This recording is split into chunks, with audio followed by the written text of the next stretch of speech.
My name is Zakir, and you are listening to the Living Legacy Podcast. I am a brand cultivating strategist, a cancer survivor, and a camera saved my life. In this podcast, we'll be sharing stories of the various connections that I have as a professional photographer, featuring women that I admire that run businesses and are wives, entrepreneurs. They're also parents. And lo and behold, you never know, I may interview some of my favorite men. In this podcast, you will learn about professionalism, you'll learn about business, you'll learn about travel. And now it's my turn to teach you and inspire you to step outside of your comfort zone. Today's episode is all about service.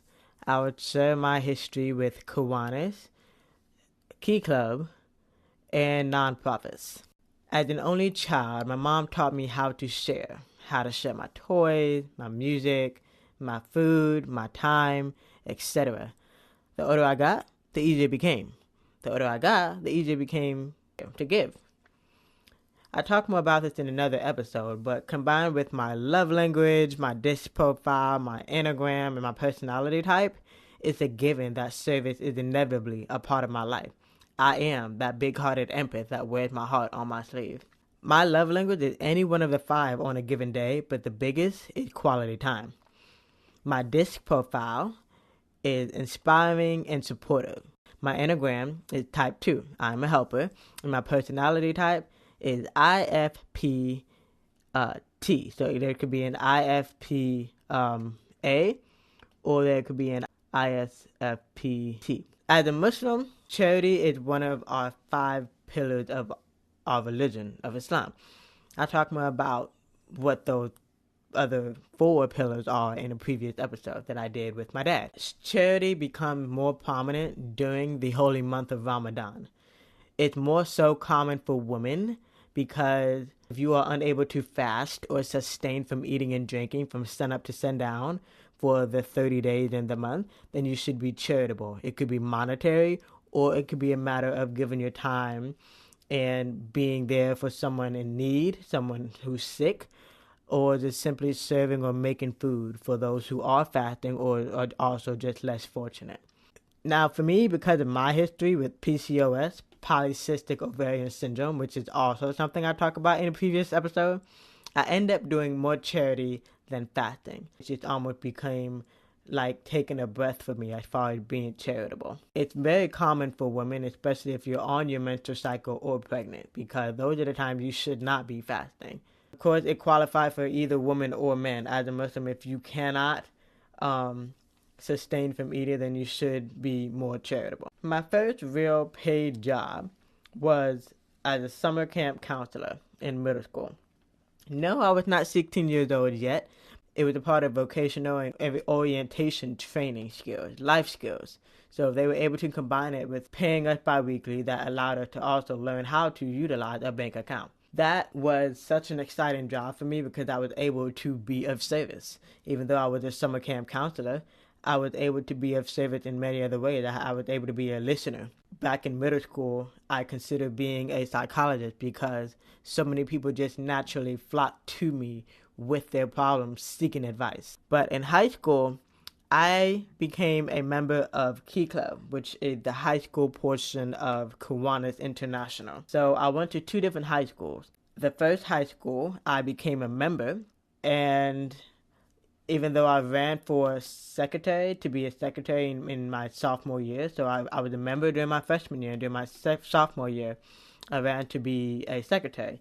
Even though I did not win that election, the club advisor or the teacher who looked out for us as a school club saw a potential in me and pulled me aside basically and asked me if I wanted to be the class president, which basically means I was in charge of all of the sophomores. So I wasn't the president of the club, but I was the president of all of the sophomores. And it was a huge school, a huge group. So even though I did end up going to a different high school and starting, my own chapter of Key Club when I moved to Fort Lauderdale, because the first one was in Tampa, I just stayed with Key Club. If you're still wondering what Key Club is, it has nothing to do with making keys or door keys of any kind. But I do believe that service is the key to life, and kindness is the key to life. So that's where you can kind of make that dot of it being a service club. But then after high school, as a young adult, I became a member of Kiwanis, but I became a member of the Young Adults Kiwanis Club in Washington, D.C. area. There, I was able to be a chapter leader for the fundraising program that they were just beginning with called Eliminate. So it's Eliminate MNT, which is maternal and neonatal tetanus, which is a bacterial disease that can affect joints and is very common in third world countries. But the year that I graduated high school, I still wanted to be of service while I was still taking my gap semester. I still wanted to see how I could still be of service while still incorporating my photography, my love for photography, my photography skills. I was Googling ways to be of service as a photographer. And that's where I learned about Hell Portrait and the photographer named Jeremy Cowart, who happened to be based in the Nashville area. And he founded it in 2008. Since then, it has been an international sensation. It's been an international event. It's supposed to be an annual event the first Saturday of December. But sometimes people love it so much that they do it on a regular basis every holiday. Photographers, volunteers, makeup artists, hairstylists come together to take a professional picture for people in need, the less fortunate, the homeless, those who have not had a professional picture in a while. And that's just an exhilarating experience. You know, it's all about giving the experience of a professional photography for free. We don't charge. It's not a discount. It's none of that. It's literally a one day only for free. And some people, you know, it's an amazing thing for people to come up to you thanking you so much because they haven't seen what they look like, or they're so happy that they get to share proof of their journey to recovery with their family through a picture, or they can look back on this moment because they've had a huge health scare. And those moments are always amazing. I became one of those people who always would just give to the homeless or the less fortunate whenever I could. If I knew about a food bank, I would go there. Those were my most exciting service projects, the one where I could interact with people. I love, cleaning up trash, which is a great time to be outside and get some exercise. But I really love the service project where I can interact with people. Of course, there was a point in my life where I would question, like, okay, should I really give this homeless man money? Is he really homeless, or is he just going to use the money for drugs? But then it took me some growing up to realize that, my intentions are pure, and what happens between them, what they do with the money, is literally between them and their God, My next real job came after high school. And what I mean by real job is, as an entrepreneur, it's different to get a paycheck that is coming. So a monthly or even a bi-weekly paycheck that is coming. After I finished my second photography program in Washington, D.C., my next real job was with Operation Crossroads Africa. Now, that was a monthly paycheck, but they're also a nonprofit organization. I've talked about them also in a previous episode, so be sure to check that out to learn more about them. But because they are a nonprofit, I wore many hats. I was a photographer for their orientation, their annual orientation, which is always held in New York.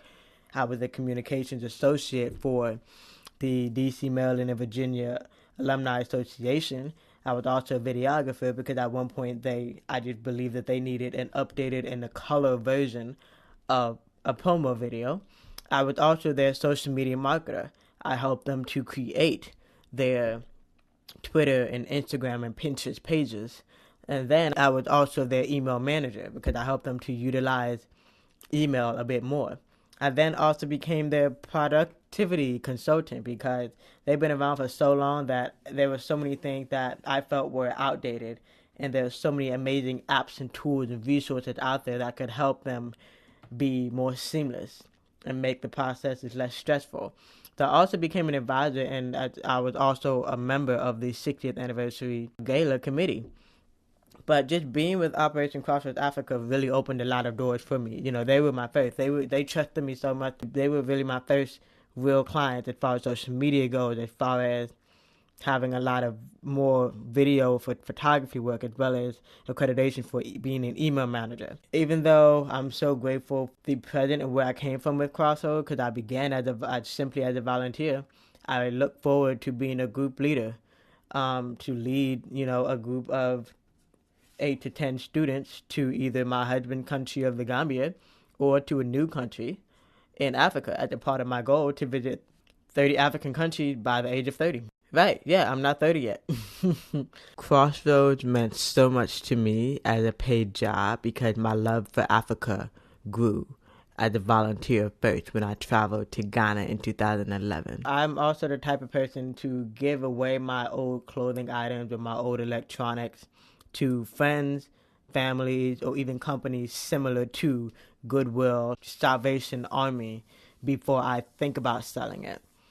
I am not exactly a hoarder, but I just know that if I don't like my shoes, or I don't feel like I can wear a certain clothing item anymore, and it's not completely, it doesn't have a huge hole or a huge stain on it, I know that somebody else will be even more grateful for it because they have not had it, in a while. They have not had shoes in a while, have not had sneakers in a while, have not had a dress shirt in a while.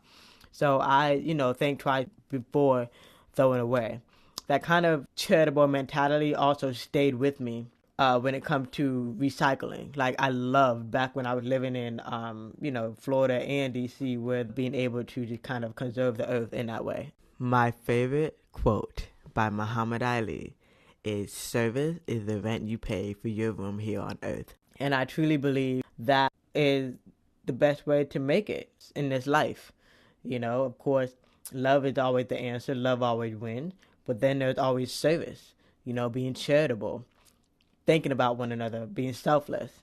That's the only way to really make it, because you can truly never make it entirely on your own. Even though your parents gave birth to you, and even though you may, unless you will be surrounded by friends and family, you're never truly going to be alone. So, it really does not have to be lonely climbing up the ladder to success. My first few jobs always involved interacting with people and being of service. One of the 9 guiding rules of my part-time job is service.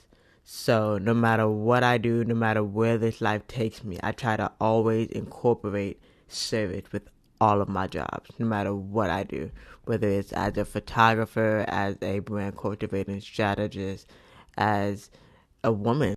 If you want to donate or volunteer your time to any of the organizations mentioned in this podcast, you can visit help-portrait.com, Operation Crossroads Africa.org, and Kiwanis.org. This episode is brought to you by Patreon. If you would like to continue hearing weekly original content, please consider donating and becoming a patron. All pledge levels provide funding for content creation for the Living Legacy podcast and video series. Pledging will give you immediate access to all content. Pledge whatever amount you're comfortable with. I like the idea of having an ongoing intimate membership with you, the listeners of Living Legacy podcast. This is your chance to support the brand and all that will be creative out of the success of this podcast. Visit patreon.com/Living Legacy. This podcast is paid for by listeners like you. Thank you. Thank you for listening to the Living Legacy podcast. Leave us a review on Apple Podcasts, iTunes, Google Play, or Stitcher. You can also leave us a message at 615-475-5705, and your message just may be featured on the next episode. Be sure to subscribe, follow, and download so you don't miss the next episode. If you want to learn more, you can visit ZakiraNayar.com. That's ZakiraNayar.com. Do you have any suggestions on a topic you want to be talked about? Send me an email or leave them in a review. If you love this episode, be sure to share it with your friends. Some days kids can be all... Other times they can get a little... That's childhood. And that's why kids need Kiwanis. Our 600,000 members worldwide support the development and imagination of kids wherever they are. Every day. Because nothing sounds better than a child with a future. See how kids around the world are heard at Kiwanis.org.